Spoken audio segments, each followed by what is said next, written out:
Welcome to the 2026 NBA Finals predictions. Plus, this is a preview, by the way. So, I'm rocking in UCLA's college basketball uni, which is, I believe, this is Lonzo Ball's jersey, which is awesome. Hopefully, one day I'll find an NBA jersey. So, don't worry. Promise you, I'll try to wear jerseys for each sport. Promise you that.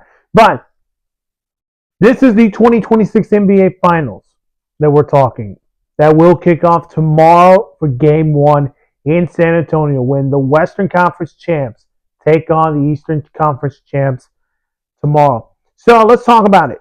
Knicks versus Spurs. This is a 1999 NBA Finals rematch in which the Spurs beat the Knicks in 5 games. And two coaches that are looking to bring the franchise's titles. We'll start with Mike Brown, and Mike Brown is probably one of the great coaches we can enjoy, the most enjoyable coaches to watch, either as a coach, as an assistant, whatever he does in press conference. He's a fun guy. So in his first year with the Knicks, 53 wins, 29 losses, which is really good for him, even though this is a 3-seed team. He has been a four-time NBA champion as an assistant coach. 3 of them, in which he was with the Golden State Warriors in 2017, 2018, and 2022. But this is the interesting story. He also won it as an assistant with Greg Popovich in San Antonio with the Spurs in 2003. He also was a head coach in the NBA Finals in 2007 with the Cleveland Cavaliers, in which that was the year with LeBron James. So will he finally win his first NBA title as a head coach? He's done it as an assistant 4 times, but he hasn't had that reach to win an NBA championship as a head coach. This Knicks team is an incredible story. The Knicks, their last championships were 1970 and 1973. Since then, they made it back to the finals, I believe, in 1990s when they came back. And then 1999, unfortunately, their series against the Spurs was not really good. Well, 27 years later, they're going nuts right now. The Knicks are back in the NBA Finals. Players to watch for the Knicks. Jalen Brunson, their Eastern Conference MVP. Outstanding player and a great story for him. He went from, I believe, to Memphis to going to New York, a team that he dreamed to play since a little boy. Now gets the chance to play in the NBA Finals and for the city of New York. He's been really clutch for the Knicks. He's been doubted through all the people, like, for example, me. I doubt Jalen Brunson that he's not going to be a superstar player. But look at him now. He is a superstar player, and I do think he is well-deserved to be being part of this. Other players. One of them has been in the NBA Finals experience. OG Anunoby has experience in the NBA Finals, but he's never played in the NBA Finals. You got Josh Hart, obviously. A lot of people thought that series with the Hawks, move on with Josh Hart. Forget it. They said Josh Hart is our guy. He's been really good for the Knicks. Mikal Bridges, Nova guy, Villanova guy, by the way. And then Karl Anthony Towns, or Cat. Remember, he was with Minnesota, so close to get to the Stanley Cup Finals with that team. But now here he is, now getting a chance to play in the NBA Finals with a New York Knicks jersey. So can the Knicks win their 3rd title? The last time they won it was in 1973. So can they do it? Again, they're going to play a Spurs team that has a lot of history in this final. They have won this 6 times.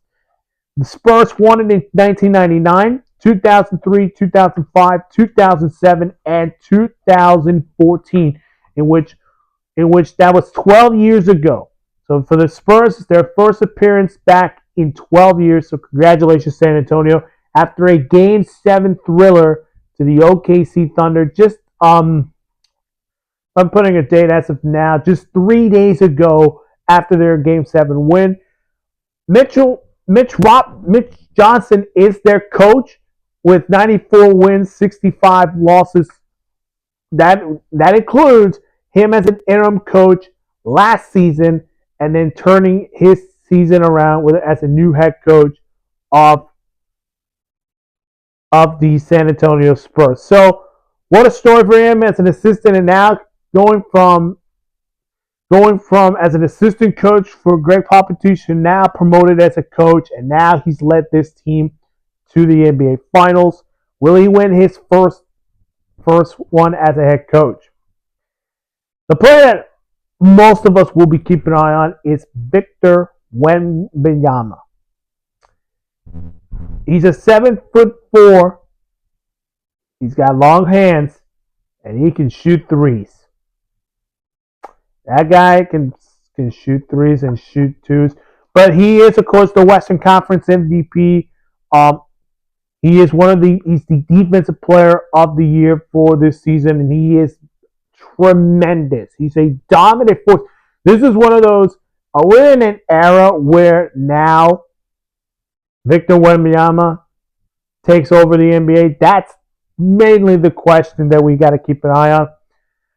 Other players to watch for the Spurs side, you have Stephon Castle, who has been really tremendous this season and looks to win his first championship. Dylan Harper, the second overall pick of last year's draft, at the age of 20, is making his NBA Finals debut. De'Aaron Fox is making his debut as well. Of course, he has connections there with Mike Brown when he was in Sacramento, so it's going to be a good familiar face-off. Julian Chaplin, the shooting forward, he's going to be an X factor. I think he will be the X factor for this team, but he's going to have to make some clutch shots if they're going to win this series. For the Spurs, they're seeking their sixth title in franchise history, and I look at this as look, the Knicks are coming off a sweep to the Cavs. They're well rested, while for the Spurs, they only had 3 days to prepare for the NBA Finals. So we'll see. All right, so what happens in this final? Who's going to win the NBA Finals this year? So, here we go. Game 1 in San Antonio tomorrow. I think the Knicks take Game 1, then the Spurs take Game 2. This is where the crazy part begins, because I have the Knicks winning a Game 2 and Game 3. Game 3 and Game 4. Well, I have the New York Knicks over there in Times Square, New York, or outside Madison Square Garden, by the way, going bananas, knowing that, hey, we're one win away to beat sending Wembanyama to France, which that's how the Knicks fans are. But Game 5, San Antonio says, no, we're going to keep going. It's 3-2. Then it's in Madison Square Garden. Game 6, will the Spurs take it to Game 7? Knicks fans, I'm gonna put on money on the line if I can find my money. Oh, here it is. I'm putting $1 on the line for the Knicks to win this year's NBA championship. I think the Knicks will win the 2026 NBA Finals in 6 games. They'll win their first championship since 1973. And here is why, and I think Spurs fans will probably know this already. The Knicks are the series rest advantage. That includes all the teams. 20-4 series record versus teams that were coming off a sweep against a team that's coming off a Game 7. Now, that 20th win, you know who made that 20th? The Knicks over the Cavs in Game 4 to sweep. I think the Knicks are the most healthiest team. They're the more efficient offense in this season. And again, this is, of course, another rematch. A rematch of the NBA Cup Final, in which the Knicks won it. I'm going to say the Knicks win this year's final. This is going to be a party like New York has never felt before in a while. If I have to pick MVP NBA Finals MVP is going to go to Jalen Brunson. He's going to be a real superstar, let us know if you have doubted me. Well, look at me now. We have the championship in our hands, and I'm probably one of those best of point guards like Steph Curry, Donovan Mitchell, those kinds of players. But overall, I have the Knicks winning it in 6 games, and they win their first championship since 1973. And yes, this money right here, this is my money on the line for Knicks to beat the Spurs in 6 games. If you haven't seen my other videos, go check them out on my channel. Of course, make sure to hit the like button, subscribe to the channel, hit the notification bell for more sports news. And as always, folks, good luck to the Knicks and the Spurs tomorrow night in Game 1 in San Antonio.